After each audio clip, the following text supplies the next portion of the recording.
La producción de Otra Mañana se comunica con los nuevos Motorola Razr 60 y Motorola Razr 60 Ultra. Hello, Moto. Días pasados, el Centro de Estudios de la Realidad Económica y Social, CERES, envió una nota al Ministerio de Economía y Finanzas donde le presentó unos 300 planteos sobre trabas regulatorias existentes en nuestro ordenamiento jurídico y económico. Los aportes recogidos en ese periodo fueron enviados de forma anónima e incluyen información sobre los sectores afectados, los organismos involucrados, el contenido de la normativa señalada y el impacto negativo asociado. El análisis de los datos reveló que los sectores más representados fueron el comercio mayorista y minorista, la ganadería y agricultura, los servicios financieros y de seguros, la salud y la administración pública. Por su parte, los organismos más frecuentemente mencionados incluyen al propio Ministerio de Economía, diversas intendencias departamentales, el Ministerio de Salud Pública, el Ministerio de Ganadería, Agricultura y Pesca, el de Interior, el de Ambiente y también el Banco Central del Uruguay. En el marco del proyecto titulado Uruguay Más Simple, una iniciativa del Centro de Estudios desarrollada entre abril y junio de este año, es que se propuso identificar normativas que, según los ciudadanos, obstaculizan la actividad económica o dificultan la interacción entre la población y el Estado.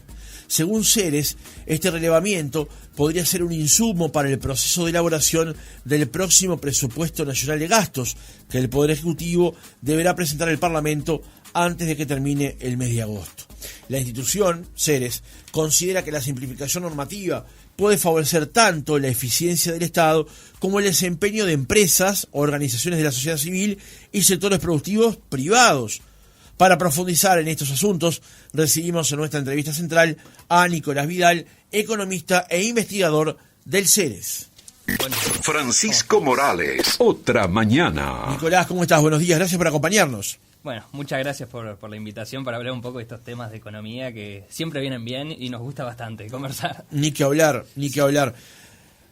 Vamos a comenzar por esta perspectiva. Ignacio Muncho ya había mencionado en algún momento que CERES estaba acometiendo un proyecto de estas características, que era evaluar ciertas trabas que están dentro del Estado, digamos, que complejizan el sector privado para poder desarrollarse. ¿Cómo nació esa idea? Bueno, en parte para dar un poco de contexto, desde CERES hace tiempo que venimos trabajando en cómo es posible mejorar el Estado uruguayo. Hemos sacado diversos informes, el último de ellos, capaz que alguien de la audiencia se acuerda, era la transformación del gasto público, en el que decíamos, Uruguay no tiene mucho más margen para subir impuestos, tiene que hacer un mejor uso del gasto público. Así como alguien en su casa tiene que controlar mejor los gastos que tiene, lo mismo tendría que hacer el Estado uruguayo, y en base a eso planteamos con un modelo de inteligencia artificial cómo se podrían, dónde hay algunas áreas que hay margen de mejora. Había redundancias. Sí, exactamente, duplicaciones, fragmentaciones de gasto público que entendemos que es muy importante identificar, y ese proceso que se llama de spending review en la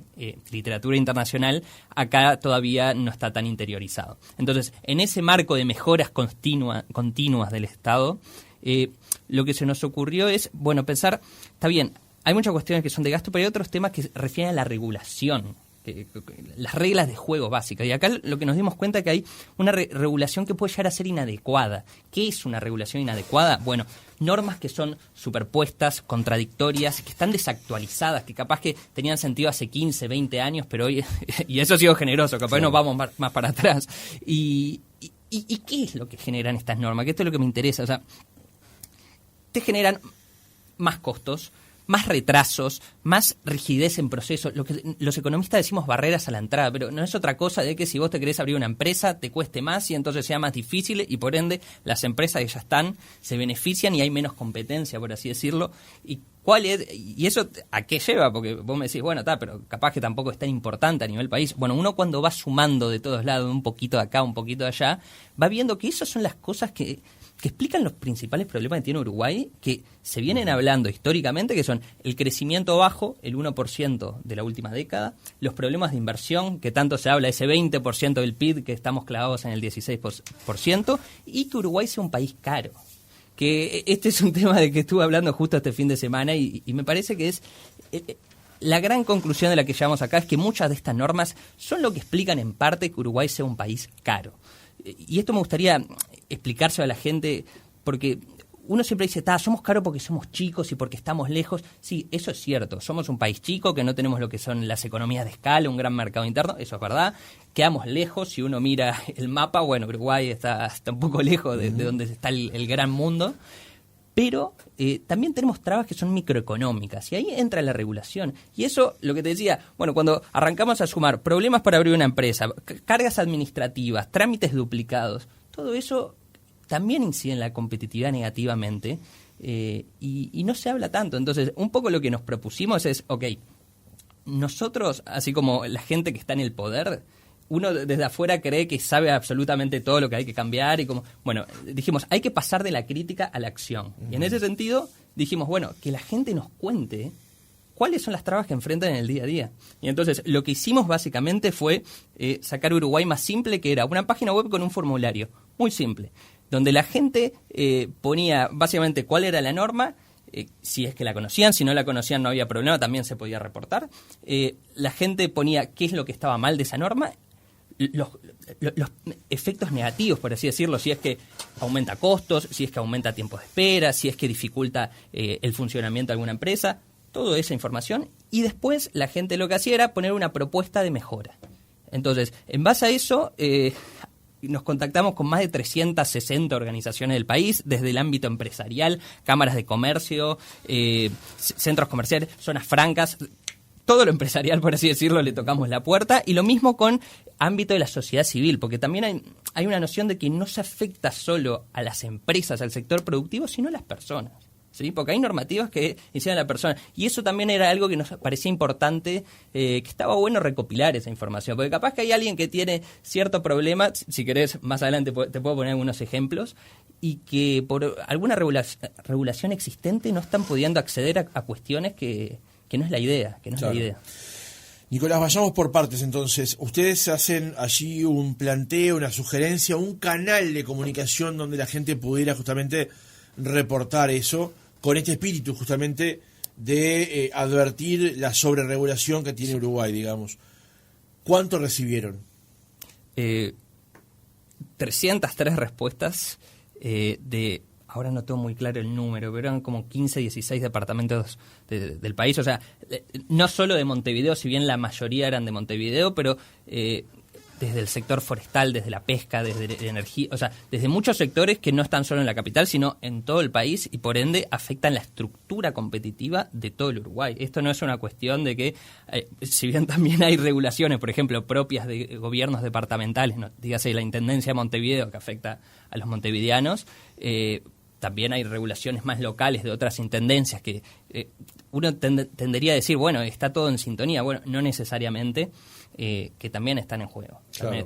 Un ejemplo claro de esto era antes, por ejemplo, el tema de las patentes, ¿no? Ajá. Que había distintos requisitos por intendencia y que, para que la gente lo entienda y se acuerde bien de este caso, y que por alguna manera se competía para dónde yo pongo la patente y dónde pago. Bueno, eso ya no está más, pero también hay otras cuestiones. Sí, yo me estaba acordando en realidad de la tasa de inflamables que cobraba ANCAP, la Intendencia de Montevideo, ANCAP, que era una tasa que en realidad no tenía retribución para el que la pagaba, por lo cual era un impuesto, y hasta que nadie se le ocurrió detenerse allí y plantear el tema, la tasa inflamable se iba a seguir cobrando, y se cobró una cantidad de dinero muy importante a los combustibles que ya lo pagamos, digamos, ¿no? Y además, cuando ya hablamos de los combustibles más caros en la región, y de los más caros en el mundo, ¿sí? Y es que por eso, a mí por eso este tema me parece tan importante y me mueve tanto, porque son cosas que están y nos están afectando, y si la gente no se queja, porque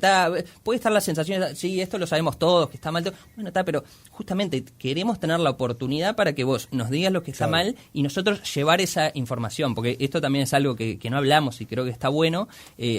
Hemos tenido reuniones con el Ministerio de Economía, que un poco la voluntad que se tiene es avanzar, creo, en palabras de Odone, cuando fue ante la Cámara de Diputados a presentar, él dijo que era sumamente importante hacer mejoras en la competitividad referente a las cuestiones regulatorias y microeconómicas. Bueno, justamente entonces lo que dijimos, hagamos de nexo entre la sociedad, que es la afectada, entre el gobierno entrante, que no necesariamente tiene por qué saber todos los problemas, algunos sí, otros no, y Entonces, repórtenos esa información, nosotros la procesamos y la entregamos para que los que tienen poder de acción tomen mejores decisiones.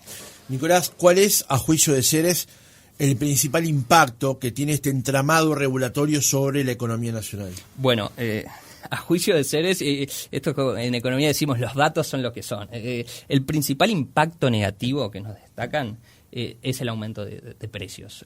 Para que te das una idea, el 58% de las respuestas dice que impone costos económicos u operativos excesivos. La explicación de que Uruguay sea caro. Entonces, si querés, hablamos un poco de los sectores que fueron los más nombrados, como por ejemplo el comercio mayorista o minorista. Prácticamente el 20% de la respuesta vino por ahí.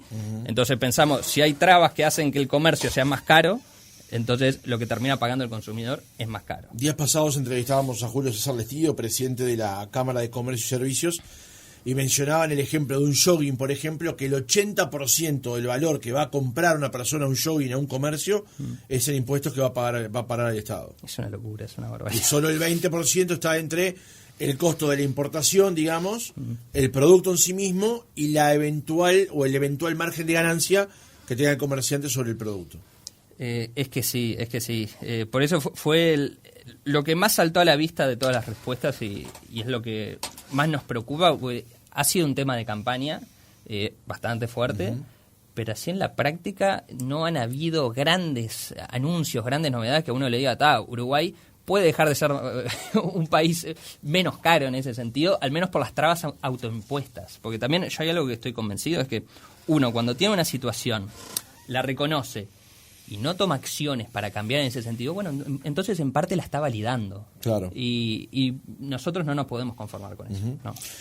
Mencionaba recién entonces que de ese 58% de respuestas que obtuvieron, hay un gran porcentaje que está derivado justamente a comercio mayorista y minorista. Sí. Y ahí hay varias trancas. En este sentido, hay un documento que está muy bueno y si alguien interesado capaz que lo puede googlear y puede leer más al respecto de esto, que es de la Facultad de Derecho de la Universidad de Montevideo, si no me equivoco, desde finales del año pasado, en donde enumera también un montón de problemas al comercio y también plantea propuestas. Y bueno, ahí hay algunas que son claras. Por ejemplo, el tema de lo que todos conocen de ciertas inspecciones que se tienen que hacer en alimentos o mismo en juguetes por parte del LATU, que uno dice, esto aumenta los tiempos, aumenta los costos para la empresa importadora y de cierta manera hace que el precio te aumente. Entonces, claro, un poco lo que se plantea ahí también en ese documento y mismo en respuesta que nos han llegado es, bueno, que esos criterios de inspección no dejen de estar, pero que se adecúen a la realidad. Dígase, yo importador traigo mis cosas y que se me inspeccione después y que si se me agarra infringiendo la ley se me corte la cabeza, que digamos, claro, pero que no se generen prejuicios para toda la sociedad en total. O sea, que la multa por incumplir, exacto, sea muy importante, exacto, cosa que busque que la persona no camine ese camino. Otro ejemplo claro, por ejemplo, el tema de las importaciones y los permisos sanitarios que tiene que dar, por ejemplo, el Ministerio de Salud Pública. Acá el ejemplo claro de la pasta de dientes, pero que a mí me molesta un montón, que sale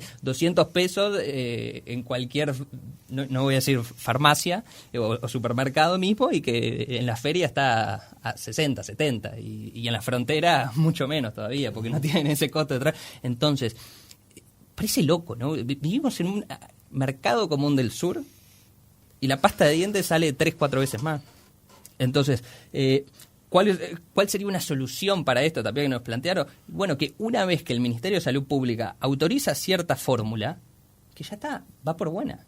Que no es necesario que la empresa importadora tenga que tener la marca de la receta, por así decirlo, la fórmula, y la tenga registrada a su nombre, y yo, Nicolás, si quiero importar, tengo que hacer el mismo. No, ya está, el producto es el mismo, está registrado, bien, entonces ya está, cualquiera lo puede importar. Además ha generado una especie de monopolio importador, además. Exactamente, y todos sabemos que los monopolios hacen que yo te puedo cobrar lo que quiera. Bueno, se defienden los monopolios estatales porque en parte se dice que esto es para mayor accesibilidad y de cierta manera el Estado como que no se aprovecha tanto, pero bueno, de cierta manera el Estado está permitiendo que existan ciertos monopolios y se perjudica al consumidor. Hablábamos, Nicolás, entonces que los principales sectores de los cuales surgieron las respuestas fueron comercio mayorista o minorista, que es el 17% del total, y también ganadería y agricultura. ¿Qué es lo que ubicaron aquí en particular? Bueno, lo que más nos llegó de ganadería, para que te das una idea, es el impuesto de los semovientes, que capaz que si hay alguien del interior que está... El famoso 1%. El famoso 1% que depende de los gobiernos departamentales y que en realidad después se puede conseguir como que te lo devuelvan. Entonces, ellos nos dicen, eso tranca, genera costos de tiempo, y el tiempo es lo más preciado que tienen las personas. El tiempo es el activo más importante que tiene, y eso está complicando. Entonces, yo no me acuerdo cuántas veces, pero más de 10 veces nos reportaron eso, y entonces es decir, bueno, por algo será que nos están reportando. Después habían otras cosas, por ejemplo, son ejemplos más concretos, pero ya que me preguntaste nos metemos. En el tema de las fronteras, por ejemplo, en la de Fray Bentos, hay discrepancias entre los consensos para la aprobación, las inspecciones fitosanitarias del Ministerio de Ganadería y la SENACE, que es como el órgano equivalente de Argentina. Y eso lleva a que diferentes criterios hagan que las cargas, por ejemplo, puedan haber pasado al lado argentino de la frontera, pero queden trancados en Uruguay, o al revés. Y eso, ¿qué hace? Aumenta los costos para el que está trayendo, para el transportista, y termina haciendo que aumente el costo para el consumidor. Mismo mecanismo, o sea, es impresionante, pero funciona así. Entonces vos me decís, ¿es tan complicado avanzar hacia ciertos protocolos conjuntos? Y bueno, uno diría que es lo que se tendría que avanzar para que haya cambios reales. Otro ejemplo clarito de una normativa que está disociada de la realidad y del sector productivo. Por ejemplo, el Ministerio de Ganadería pide que para algunas cargas, dígase la leche en polvo, se tenga que saber la patente que va a trasladar la carga con 5 días de antelación. Y eso es lo que nos dijeron de los sectores de transporte, pero esto no tiene pies ni cabeza. O sea, esto es un claro ejemplo de una norma que está disociada de la realidad. Uno con suerte sabe 24, máximo 48 horas antes de qué matrícula va a tener para mover la carga. Además, ¿cuál es la utilidad, no? ¿Cuál es la utilidad? Exacto. O sea, que el Estado tenga que saber la matrícula del camión que va a transportar la leche en polvo. Sí, exacto. Me imagino que hay cuestiones fitosanitarias, de calidad y demás, que sí pueden estar asociados al transporte, digamos, ¿no? Otro caso, por ejemplo. O empresas que estén habilitadas para hacer transporte de alimentos, como puede ser la leche en polvo. Ahora, que el Estado tenga que saber la matrícula del camión. Otro ejemplo de esto, por ejemplo, cuando vienen convoys, ¿viste? Con que haya, por ejemplo, uno que tiene algún problema o se demora todo, o sea, todo el transporte de los convoys porque hay algún problema, o sea, no se puede seguir avanzando, sino...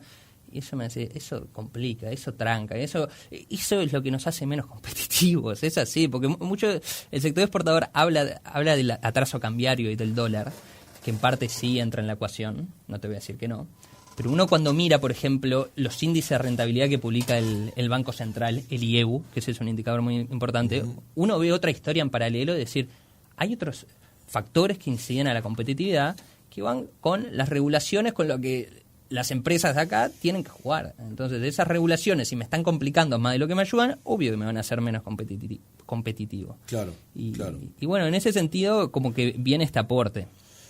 Hay otro sector más, servicios financieros y seguros. Allí la respuesta fue del 10%, digamos, sí, que se señala en este sector en particular, donde mayormente se apunta hacia el Banco Central, digamos, ¿no? Hacia el Banco Central, sí, hacia ciertas regulaciones del Banco Central. A mí una de las más importantes en ese sentido era la ley 16.713, el artículo 123, que este nivel de especificidad había en alguna respuesta. Porque también, ¿qué pasa? Uno puede caer en la tendencia, está todo mal, hay que romper todo. No, y no es tan así. La principal... Nosotros también le preguntamos a las personas qué valoración hacían de las normas, y lo principal que nos dijeron es el 60% es modificable.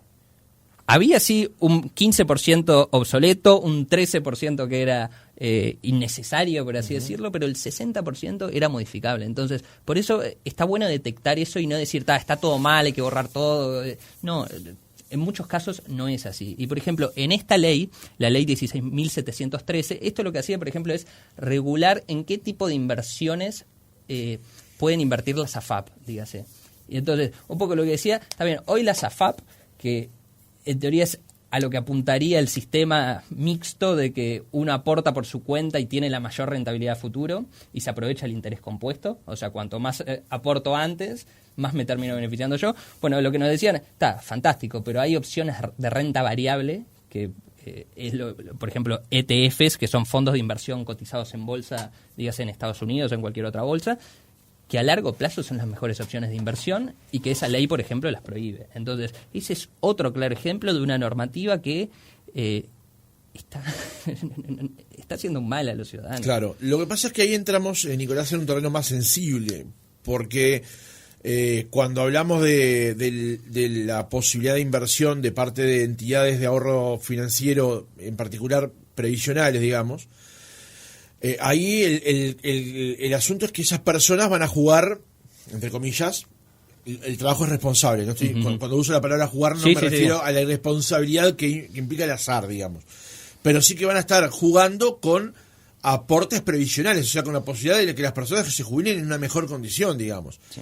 En ese caso siempre se ha sido, de parte del Estado, desde la reforma del 96, muy restrictivo con eso, teniendo en cuenta que lo que se busca es un grado de riesgo infinitamente menor en relación a jugármela todo al negro, digamos, ¿no? Es que ese es el problema. Se considera que es jugársela todo al negro cuando en realidad no.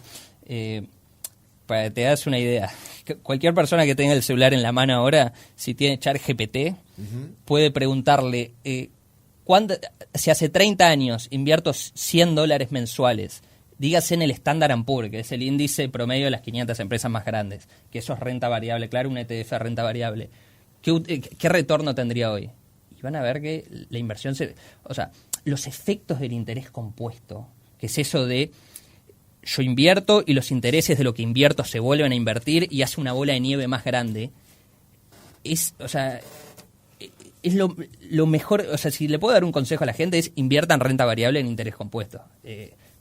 Y desde el punto de vista, cuando a las personas se le da la posibilidad de invertir por su cuenta en sus jubilaciones, y esas jubilaciones están acotadas por reglamentaciones que de cierta manera no me permiten a mí decir, yo con mi AFAP quiero exponerme un mayor riesgo, pero porque tiene un mayor beneficio, no es tampoco una locura, y uno cuando mira los índices históricos da que las rentabilidades son mayores y los riesgos se terminan achatando, porque uno puede tener 2 años malos, 3 años malos, mismo mirándose el Standard & Poor's, por ejemplo, dígase la pandemia, la crisis del 2008, sí, eso va a ser, pero cuando piensan en periodos de tiempo que son 20, 25, 30 años, que es a lo que están pensados estos fondos, entonces no hay con qué darle, por así decirlo. Está bien. De todas maneras, también otra cosa que se señala, porque ese ha sido un debate que estuvo presente en la reforma de la previsión social hace 2 años, digamos. Sí. Es estos instrumentos también han sido útiles para que Uruguay pueda invertir, por ejemplo, ¿no? Entonces se asegura una renta fija, permanente, y además que esa inversión quede en Uruguay. Sí, eso es cierto. Por eso, hay cuestiones. Nosotros lo que hacemos con este trabajo es plantearle la información procesada al Ministerio de Economía y a los que tienen poder de acción. Hay ciertas respuestas que nos llegaron que nosotros decíamos, pero esto estará bien, tiene sentido, sí, pero capaz que esta normativa tiene una razón de ser, se hizo por algo. Y uno lo que piensa es, hay normas que en su espíritu están bien y cuando surgen pueden llegar a tener sentido, pero después en la práctica no, y entonces ahí es donde entra el margen de revisión. Yo estoy seguro que ningún legislador, cuando legisla, va pensando, con esto iba a decir una palabra que no viene, pero voy a perjudicar a un montón de personas. No, generalmente no es así. Yo tiendo a creer que las personas no son malas de por sí, pero hay que evaluar eso. Entonces, una vez evaluándolo y con la evidencia empírica y con los datos, ahí sí hay que tomar ciertas decisiones. Claro, no siempre que se permita que una empresa de administradora de fondos de ahorro previsional invierta, dándoles más laxitud, no todos van a invertir en Enron, digamos, ¿no? Claro. O sea, van a buscar los refugios más respetables y mejor calificados. Y hay que ver, por ejemplo, cómo hacen los grandes fondos de pensiones, dígase el de Noruega. Es mirar lo que está bien en otros países, intentar adaptarlo, y sobre todo en un país que, bueno, estamos viendo ahora lo de la caja de profesionales, todos los temas que se están formando, y los problemas que tienen los sistemas de reparto intergeneracional voluntarios, como en lo que está basado, por ejemplo, el BPS, que cuando la gente deja de nacer, cuando se corta la canilla en ese sentido, entra en jaque. Si no, miren el caso de Japón, que bueno, tiene la población que más envejecida del mundo y que los niveles de deuda se están disparando. Entonces, por eso yo creo que es tan bueno plantear estas cosas en este momento y que los que tienen poder de acción tomen decisiones más informadas. Por lo visto estás muy bien informado y estás muy atento a los cambios. Da la impresión de que no hay en el mundo un sistema previsional que sea el ejemplo a seguir, sino que en realidad uno puede nutrirse de varios a la vez, ¿no? Varios instrumentos a la vez. Porque Noruega, también es cierto lo que vos manejás, pero también Noruega ha creado un fondo en función de beneficios petroleros, ¿no? Que Uruguay no tiene una gota y hemos hecho agujeros por todos lados, a ver si exactamente, encontramos. Exactamente. Y no los encontramos. Estás muy bien informado vos también. Bueno, pero es el respeto que tengo que tener por el entrevistado. Nicolás, manejábamos recién las columnas entonces, sector comercio mayorista y minorista, ganadería y agricultura, servicios financieros y seguros, lo mencionábamos recién. Otro es salud y servicios médicos. Sí. En particular en ese sector, que es un sector muy sensible además, ¿qué es lo que hallaron? Bueno, por ejemplo, un claro ejemplo es temas de la importación de equipos médicos. Acá el decreto 165 de 1999 y el decreto 3 del 2008, o sea, este es el grado de especificidad de la información que planteamos, para que veas que no son, o sea, cuestiones así como, no, está todo mal. Me parece que, no. Yo creo que... Exacto. Por eso yo estoy muy contento con cómo la gente, o sea, se tomó esta iniciativa de que los escuchen. Bueno, yo te ofrezco una plataforma para que vos te explayes y la gente lo cumplió muy bien y la verdad hay que destacarlo porque es sumamente importante. Y entonces, en este sentido, para importar equipos médicos hay que pagar una tasa de un 2% y también un 10% para equipos, por ejemplo, odontológicos a la caja de profesionales. Pero quedémonos con esta tasa del 2%, que lo que hace, esto es tanto por parte del MSP como la Dirección Nacional de Aduanas, que depende del MEF, por así decirlo, esto lo que hace es dificultar el funcionamiento y las inversiones de traer equipos médicos de punta, o sea, traer tecnología que resulta en que le mejore la vida y la calidad de vida de las personas. Bueno, tenemos ciertas trabas que capaz en este caso no tendrían que estar. Otro caso que ahora sí me viene a la cabeza es el tema de la investigación clínica, que bueno, esto también es una cuestión un poco más sensible, que se digamos, pero inicialmente con la LUC, digamos que estaba pensado para que las condiciones estén, para que comiencen ciertas etapas avanzadas de investigación clínica. ¿Qué es investigación clínica? Capaz de explicar esto, es el desarrollo de fármacos que es un proceso sumamente complejo, que tiene diferentes fases, 1, 2, 3 y 4. La cuarta fase, digamos, para ponerlo en términos sencillos, es experimentar en diferentes poblaciones a lo largo del mundo con diferentes condiciones étnico-raciales. Entonces, un poco la idea que detrás de la gente que plantea esto es, o sea, esto no es solo un negocio que para Uruguay, o sea, es una industria que hay países que la han aprovechado, no me acuerdo, creo que Chile y Dinamarca o Australia. Australia seguro que sí, el caso de Australia es emblemático, el de Chile es el regional, pero creo que Dinamarca es el país que más ha aprovechado la industria, la investigación clínica, y que también nos permite tener tecnología de punta, nos permite que si hay cierta persona con alguna patología que hay un tratamiento experimental que él voluntariamente se pueda someter a esto, lo puedan hacer. Y también un desarrollo de la ciencia en Uruguay que mucho mayor. Entonces, bueno, nuevamente acá se nos señaló de que hay problemas normativos para que este tipo de investigación no se pueda hacer en el país. Y bueno, nuevamente hay que plantearlo y al menos que los que tienen poder de acción lo evalúen con más seriedad. Además ahí también está el tema de las licencias, pero eso es otro asunto. Las patentes. Las patentes, sí, que es otro tema que se puede avanzar en otro momento. Sí. Nicolás, mencionamos en el arranque del reportaje que las grandes trabas, las trabas medianas, las trabas pequeñas y las trabitas están ubicadas en todo el Estado, desde el propio Ministerio de Economía y Finanzas, pasando por Salud Pública, Ganadería, Industria, Interior, Ambiente y también el Banco Central. ¿Eso es transversal en todo el Estado o hay entidades, ministerios y organismos que tienen más peso regulatorio, más trabas regulatorias y complejizan más los procesos? Sí, y eso, a ver, en parte de las respuestas que nos iban llegando, como hay ciertos organismos que tienen más que otros, dígase, por ejemplo, no sé, el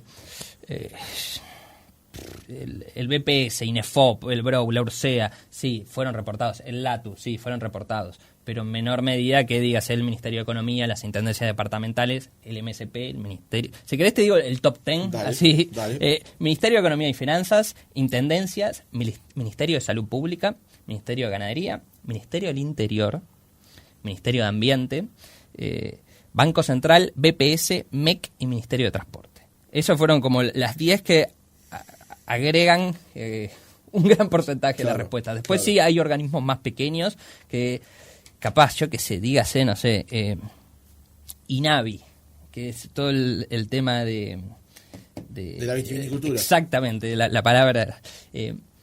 Bueno, sí, hay un par de reportes, pero claramente la importancia que tiene sobre el desarrollo de la economía no es tanto como, por ejemplo, el Ministerio de Economía. Claro.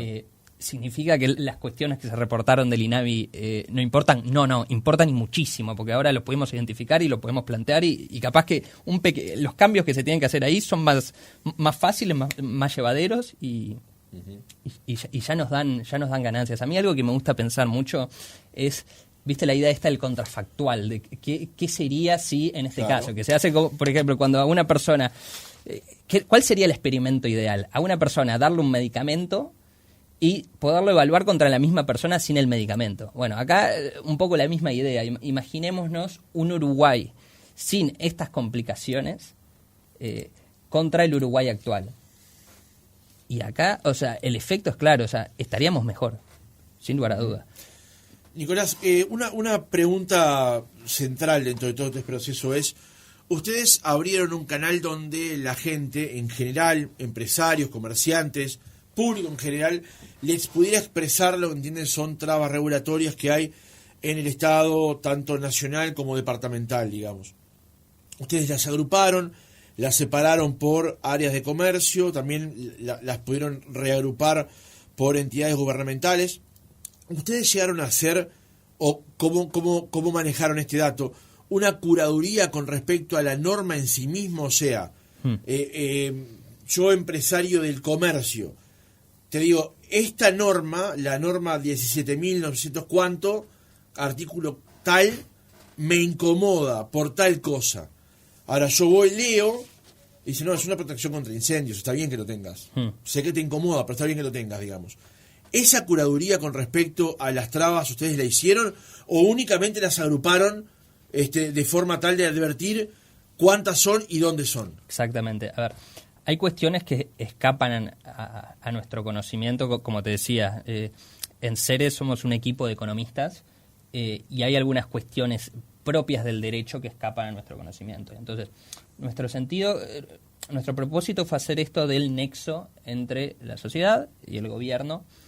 Y como te decía, había cosas que mismo nosotros nos planteábamos, bueno, pero esto debe tener un objetivo, esto debe ser capaz por una causa que realmente es importante y tiene que estar, pero no es que sacamos respuesta ni nada. O sea, lo que la gente nos presentó, nosotros, por ejemplo, en algunos casos lo readaptamos para que no haya información personal ni nada por el estilo, es todo absolutamente confidencial. Pero no hicimos esos juicios de valores de decir, no, esto está bien o esto está mal. Exacto. Por eso es que te digo, o sea, presentamos la información procesada de alguna manera para que tomen decisiones los que tienen el poder de acción. Y ellos sabrán elegir cuáles cuestiones convence y cuáles no. Lo que a nosotros nos deja contentos es que la voluntad por parte de ellos está porque entienden los beneficios. O sea, ese es el tema. Entienden las ganancias potenciales que puede tener el país de mejorar en estos aspectos. ¿Habrá algunos casos que sean, por así decirlo, mal reportados? Sí, es como un falso positivo. Claro. Sí. Otra mañana para escuchar sin desconectarse. Estamos conversando con Nicolás Vidal, economista e investigador del Centro de Estudios para la Realidad Económica y Social, CERES, justamente luego de que se presentara este informe, esta base de datos que recoge más de 300 planteos sobre trabas regulatorias que están presentes hoy en nuestro ordenamiento jurídico y económico. Nicolás, la información se entregó al Ministerio de Economía y Finanzas con una carta, salió publicada la semana pasada, justamente en momentos donde, bueno, el Estado, el particular, el Ministerio de Economía, afronta la redacción del presupuesto nacional de gastos, digamos, que es la norma madre de todo gobierno, la que le distribuye durante todos los 5 años, más allá de las rendiciones de cuenta, a la dependencia del Estado qué es lo que deben o qué es lo que pueden gastar. ¿Qué expectativas tienen ustedes con respecto a la incorporación de estos aportes en la planificación justamente del presupuesto para los próximos 5 años? Bueno, esa claramente que hayamos entregado esta obra no es casualidad, sino que justamente la expectativa que tenemos es que esto sea un insumo más y un insumo que sea tenido en cuenta para llevar a cabo estas reformas microeconómicas de las que se ha hablado en campaña y que mismo el ministro Done la semana pasada, si no me equivoco, el jueves o el viernes estuvo hablando de que se iban a llevar a cabo. Bueno, justamente como el presupuesto es una ley tan importante, es una ley madre, por así decirlo, es un buen lugar para implementar ciertas cuestiones como esta. Un ejemplo clarito, si querés, para que lo entendamos todos. En el presupuesto del 2010 se establece lo de la ley de las franquicias, ¿viste? Lo de los famosos $200 de importaciones. Bueno, eso se estableció en el 2010, ya van a ser 15 años, y se dijo $200. Capaz que en ese sentido, en ese momento, importar $200 tenía sentido. Para mí no, para mí, o sea, ya era te estaba restringiendo bastante, pero no importa, sobre todo por lo que uno paga un celular, cualquier celular acá en Uruguay, cualquier computadora, claro, comparado con otro lugar del mundo, pero... en el presupuesto del 2010 había establecido que eran $200. Y bueno, capaz que en este presupuesto se puede establecer que el monto sea un poco más alto, así podemos tener mejor acceso a bienes tecnológicos. O bueno, algunos se pueden decir que sea un poco más bajo también. Y sí, porque hay intereses creados, por supuesto. Exactamente. Es que a mí algo que me gusta mucho pensar... en la economía hay lo que se llama el equilibrio parcial y el equilibrio general. El equilibrio parcial es esta idea de que cada sector, por así decirlo, tiene sus ofertantes, sus demandantes y sus precios de equilibrio, ¿viste? Y eso muchas veces cuando uno piensa y esto es un gran problema que hay en el país, y es que se piensa con la lógica del equilibrio parcial. Entonces, no, a este sector lo vamos a afectar, no, entonces no tomamos esta medida, a esta cosa... Y eso es un gran error, porque nos estamos perdiendo de la película completa. Es como sacar zoom desde la cámara y mirar desde arriba ahí el equilibrio general. Bueno, cuando se toman estas medidas que favorecen al consumidor, termina mejorando a toda la población en su conjunto. Y entonces, por más de que un sector salga perjudicado, el grueso de la población gana. Y eso es lo que se tendría que considerar a la hora de hacer políticas públicas. Uh-huh. Y entonces, en ese sentido, lo que vos me decís, nosotros queremos y creemos que esto es un gran insumo para el Poder Ejecutivo y para el Ministerio de Economía, para que de cierta manera se vea reflejado en este boceto de presupuesto que se tiene que entregar antes del 31 de agosto. Uh-huh. Y en este sentido también estamos a la disposición para ayudar en lo que se considere que podemos hacer desde nuestro lugar, que es un centro de estudios de economía y de la realidad social. Nicolás, la eventual... caída de algunas normativas, aunque sean obsoletas y provoquen más trabas que beneficios, tienen un impacto económico. Sí. Algunas. O ustedes pueden contabilizar o cuantificar el impacto que tendrían alguna de estas trabas, alguna de estas regulaciones, porque el ministro me imagino que decir, sí, bárbaro, saquemos trabas y se me cae la recaudación en un 2% y no, dejarlas ahí nomás porque no las puedo sacar. Porque no tiene de dónde más dinero sacar tampoco. Pero también te digo, te cae la recaudación, pero también esa disminución de trabas te puede hacer que el Uruguay sea un país más bonito para invertir, digámoslo, y que venga más gente de afuera a poner plata acá. Y entonces ahí te está aumentando la recaudación por otro lado. Entonces, no, sinceramente no tenemos una estimación puntual. Lo que sí, o sea, basándonos en la literatura económica y un poco en la evidencia empírica de otros países, los efectos son más grandes que los costos, sin lugar a dudas. Y si querés te doy un poco una explicación un poco más teórica, no sé qué tan técnico me puedo poner, pero en la economía hay algo que lo que se llama son los rendimientos crecientes, que es esta idea de que, dígase, Nicolás con un horno y quiero hacer un pan, y bueno, saco determinado pan, y lo que puedo hacer es mejorar la receta, y si mejoro la receta puedo sacar más pan, dígase. Con el mismo horno, la misma persona. Bueno, entonces, un poco la idea acá es que los excesos de regulación lo que hacen es matar esos rendimientos crecientes. O sea que el mismo capital y las mismas personas puedan producir menos valor de lo que podrían hacerlo en otros casos. Entonces, sí, vos me puedes decir, ¿pueden haber efectos negativos en la recaudación en ese sentido? Sí, los pueden haber, pero los rendimientos crecientes lo que te traen es mayor crecimiento económico. Y eso es lo que importa. ¿Y por qué importa? Porque es lo que termina haciendo que los países se desarrollen. Claro. O sea, se dice, es imposible desarrollarse sin crecer, y sí, es muy difícil. En la práctica no pasa. Los países que crecen son los que se terminan desarrollando. Y en ese sentido nosotros también miramos cómo se correlacionan los índices de regulación con el desarrollo económico, y acá vimos que Uruguay está en el puesto 65 en los índices regulatorios y en el puesto 45 del índice de desarrollo humano. Cuando tenés países como Irlanda, Finlandia, que están en el top 10 del índice de desarrollo humano y en el top 10 del índice regulatorio. Entonces, si bien correlación no implica causalidad, cuando todos los países que viven mejor tienen mejores niveles regulatorios, entonces por algo es. Nicolás Vidal, economista e investigador de Ceres, gracias por haber estado. Gracias por la invitación. Gracias por la invitación.